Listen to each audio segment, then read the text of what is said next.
کہ اہل حدیث سے مراد وہ تمام لوگ ہیں کہ جو حدیث کی، دیکھیے ان کے جو مختلف طرح کے کام ہیں حدیث کے تعلق سے، اہل حدیث کی طرف نسبت ہے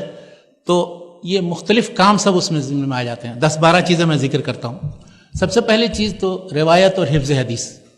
اس سلسلے میں تو کسی کا کوئی اشکال نہیں ہے کہ روایت اور حفظ حدیث میں اہل الحدیثین نے سب سے بڑا رول ادا کیا۔ دوسری چیز کتابت اور تدوین حدیث، کتابت حدیث لکھنے کا کام اور اس کی تدوین اور تصنیف کا کام، یہ بھی اہل الحدیثین نے کیا۔ پھر اس کے بعد نقد حدیث، یعنی حدیث کی تنقید، چھان پھٹک اور کھوٹے کھرے کے اندر میں تمیز کرنا کہ صحیح حدیث کیا ہے اللہ کے رسول صلی اللہ علیہ وسلم کی، ضعیف حدیثیں کیا ہیں، یہ بھی اہل الحدیثی کا میدان ہے۔ اس کے بعد ایک میدان آتا ہے فقہ الحدیث، یعنی حدیث سے کیا مسئلہ سمجھ میں آیا اور اس سے کیا استنباط ہوتا ہے، اور اس کے یعنی تو یہ فقہ الحدیث کا جو کام ہے، جس سے متعلق شکوک شبہات انشاءاللہ میں کوشش کروں گا دور کروں، یہ بھی ایک بہت اہم پہلو ہے اور اسی سے متعلق اس مجلس میں گفتگو ہوگی، لیکن اور دوسرے جو پہلو ہیں ان کی طرف میں اشارہ کرتا چلوں۔ فقہ حدیث کے بعد پھر عمل بالحدیث، تو عمل بالحدیث ظاہر ہے وہ تو صرف اہل علم ہی صرف نہیں عمل کریں گے بلکہ عوام بھی عمل کرتے ہیں، تو اس معنی میں یعنی عمل بالحدیث کے معنی میں سارے وہ لوگ بھی شامل ہو جاتے ہیں کہ جنہوں نے اہل الحدیث کے تحقیق کے مطابق جو حدیثیں صحیح ہیں اور انہوں نے ان سے جو چیزیں مستنبط کی ہیں ان چیزوں پر جو لوگ عمل کرتے ہیں، تو عمل بالحدیث میں وہ سب شامل ہو جاتے ہیں، چاہے عوام ہوں یا خواص ہوں، پڑھے لکھے ہوں اور ان پڑھ ہوں، سب شامل ہو جاتے ہیں اس اہل الحدیث کے معنی میں۔ اچھا، اس کے بعد پھر اہل علم کا جو کام ہے، ان میں سے جو کام یعنی اب تک جو کام سارے ہر دور میں ہوتے رہے ہیں اور آج تک ہو رہے ہیں، یہ سب میں نے ذکر کیا۔ شرح حدیث، یعنی حدیث کی جو ہم تحقیق اور اس کی فقہ اور استنباط کے بعد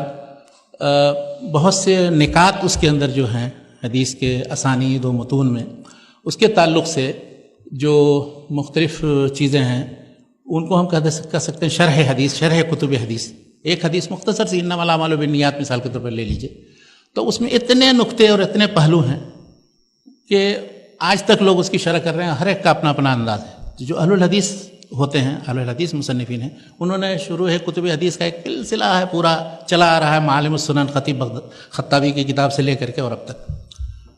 تو یہ کام تو اتنے کام تو ہر دور میں ہوتے رہے۔ موجودہ دور میں آ کر کے جب ہم 20ویں صدی میں یا 19ویں صدی کے آخر میں پہنچتے ہیں تو 2-3 کام کا اور اضافہ ہو جاتا ہے، وہ یہ کہ ترجمہ کتب حدیث، کتب حدیث کے تراجم کا سلسلہ، یہ بھی اہل الحدیثی نے نواب صدیق حسن خان کے زمانے میں، اور پھر کتنے پریس موجود تھے دلی میں، لاہور میں، امرتسر میں، ان سب لوگوں نے حدیث کی کتابوں کے سب ترجمے کر ڈالے اور شرحیں لکھ ڈالی اردو میں تاکہ اہل زبان بھی اسے سمجھ سکے، اور اب اس وقت ماشاءاللہ انگریزی زبان میں دنیا کے مختلف زبانوں میں ترجمے ہو رہے ہیں، تو یہ بھی شرف جو ہے اہل الحدیث کو لوٹتا ہے۔ ان کے علاوہ موجودہ دور میں خاص طور پر ایک اور کام ہوا ہے، احیاء کتب حدیث، تراث سلف جو ہے حدیث سے متعلق، ایک کتاب نادر جو موجود تھی کہیں بھی دنیا کے کسی کونے میں، ان سب کو کھنگال کر کے نکال کر کے اس کے نسخے جمع کر کے ایڈٹ کر کے شائع کرنے کا کام، یہ بھی اہل الحدیث نے بڑے پیمانے پر کیا الحمدللہ۔ اس کی وجہ سے اب وہ جو طبرانی، بہقی، ابن عساکر، ان سب کے نام آتے تھے، اب ان سب کی کتابیں موجود ہیں دنیا میں ہر شخص کی۔ آج سے 100 سال پہلے یہ صورتحال نہیں تھی، کسی کے پاس چند کتابیں اگر کتب ستہ موجود ہوئی، مشکات موجود ہوئی، بلوغ المرام ہوئی، سمجھتا تھا کہ الحمدللہ مطلب بہت بڑی کتاب ہے۔ صاحب تحفۃ الحوضی مولانا عبد الرحمن مبارک پوری بہت بڑے عالم تھے، انہوں نے تحفۃ الحوضی لکھی، ان کے پاس جو شرح حدیث کی کتابیں تھیں فتح الباری ان میں اہم ترین تھی، رجال کی کتابوں میں تہذیب التہذیب، تقریب التہذیب، خلاصہ اور میزان الاعتدال وغیرہ تھی، اور اس طرح سے بعض اور دوسری مساعد کتابیں تھیں،